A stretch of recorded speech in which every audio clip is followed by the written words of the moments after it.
Welcome to the Lean Blog Podcast. Visit our website at www.leanblog.org. Now, here's your host, Mark Graban. Well, our guest again today is Norman Bodek from PCS Press. In part one of this discussion, he talked about discovering the idea of productivity improvement and how going to Japan was going to help him learn about these methods. So we'll pick up the story from there in 1981, Norman in Japan, right? Yes, thank you. So Japan Productivity Center helped me set up the first study mission to Japan, and I wanted 11 companies for a 2-week mission, but they got 16. 16. That sounded pretty exhausting, and I said, that's too much. And he said, well, I got to take it because they can't call back the company and say I'm not coming. So we went, 19 of us, went to Japan to visit 16 Japanese companies, and it was amazing because here I am trying to discover the best in Japanese management, but I had no idea what I was looking for. I knew about quality circles, but that's all. I knew they were producing very high quality products, but I didn't know anything else. We visited Toyota, we visited Canon, a number of top Japanese corporations, but the most outstanding visit for me personally was to Sumitomo Electric. Sumitomo is sort of like the General Electric of Japan. And the way this works, Mark, is you come to a Japanese company, we arrive on a bus, and the bus rides take quite a bit of time to get there, a lot of traffic jams that you run into. And we get to the plant, and a number of managers, not one, but a number of managers are there to greet us.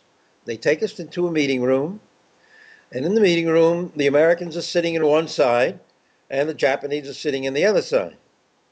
And then they introduce the plant to us, and very often they show us a video that they invested in to show us what they make and how they make it.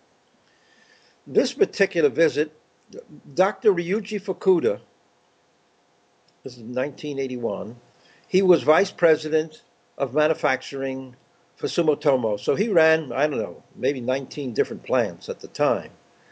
And he gave the prime lecture. And I remember the first lecture he gave was on-era training. On-era training. And on-era training is just a variation of the Toyota Andon system. This is the system whereby when a worker detects a problem, detects a defect, they stop working. And they immediately call over the supervisor, and they call over their whole team gets together. And the on-era training method, which I like very much, is that the person who discovers the defect has to be the person who leads the investigation, not the supervisor the way it is in America. Here in America, the worker has a problem, the supervisor takes over, tries to figure it out because he or she is smarter, and then tells the worker what to do. No, the Japanese fundamental concept, which is so true even today, and for us, is that the purpose of a manager or a supervisor should be to develop people. People will get the work out, not the management. Their job is to open people to their creative potential.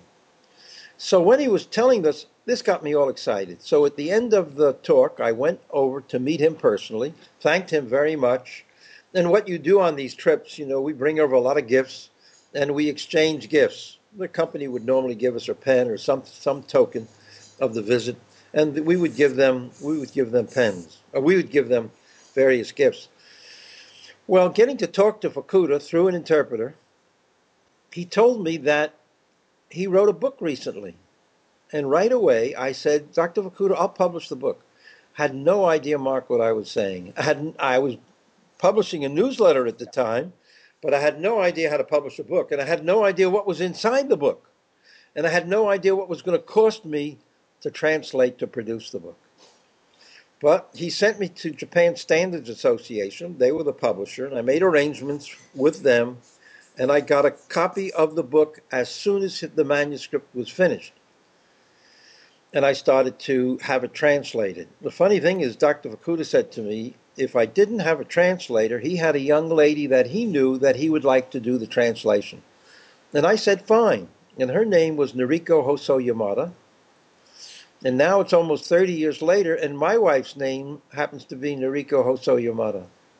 Means we met back then. She translated the book. We stayed friends, and we got married about 10 years ago. The amazing story about Noriko is back then she was a translator, and this year she just got her doctorate in Chinese medicine. So she just got her doctorate degree, which is incredible. Of course, I read the book, and it's fascinating. It's called Managerial Engineering, and it's still a great book to read. Really is a great book because in that book, like the work of Deming, Dr. Fukuda was teaching us how to have improvement be sustained, not just a one-shot activity the way we do very often. You know, we run a Kaizen Blitz, we get all excited about it, but we don't know how to sustain it. And this was a brilliant book, and I still like to teach the essence of it to people. Well, the trip to Japan was so good, and it was so knowledgeable for me and my editor because it gave us tons of information to start to write about. In fact, as soon as we came back from the trip, we were the first in America, really, to start to write about the Toyota production system. Back then, we knew about Kanban.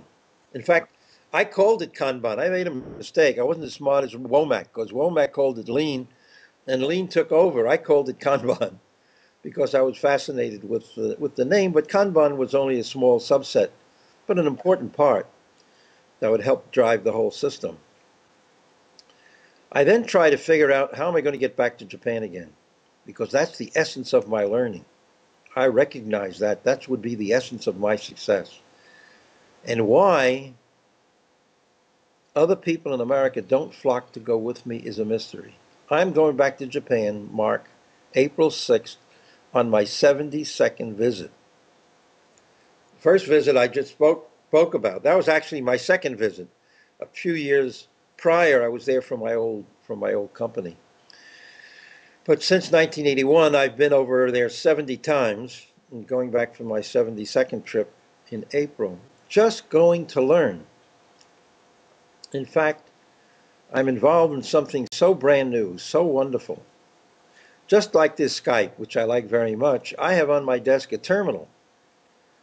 And my goal, originally, when I went to Japan and continued to find all these wonderful things, quality, you know, all the quality tools, and all of the Toyota tools that I discovered over the years,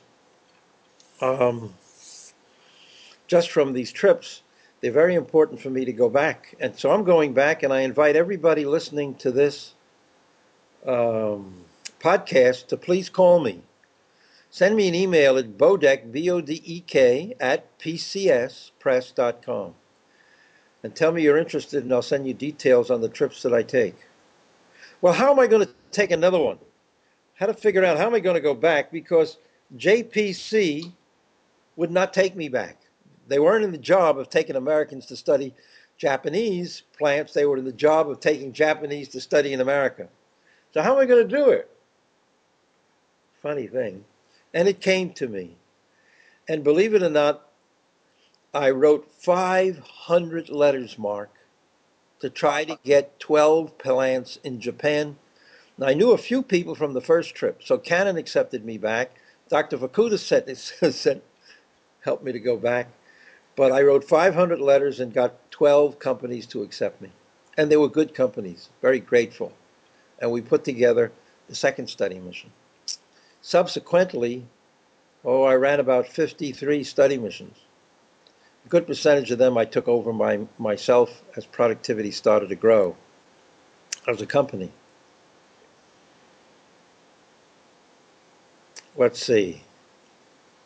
I just want to tell a little funny story. Prior to going to Japan, I went to Oldsmobile and to see what an American company looked like compared to a Japanese company. And I was amazed because I used to work in an office in data processing. I knew very little about the automotive business. When I was in the Army about 30 years earlier, I did visit Ford Motor Company, but didn't remember that much. Tell you what, I'll tell you about the visit to Olds on the next segment and how that compared to Toyota.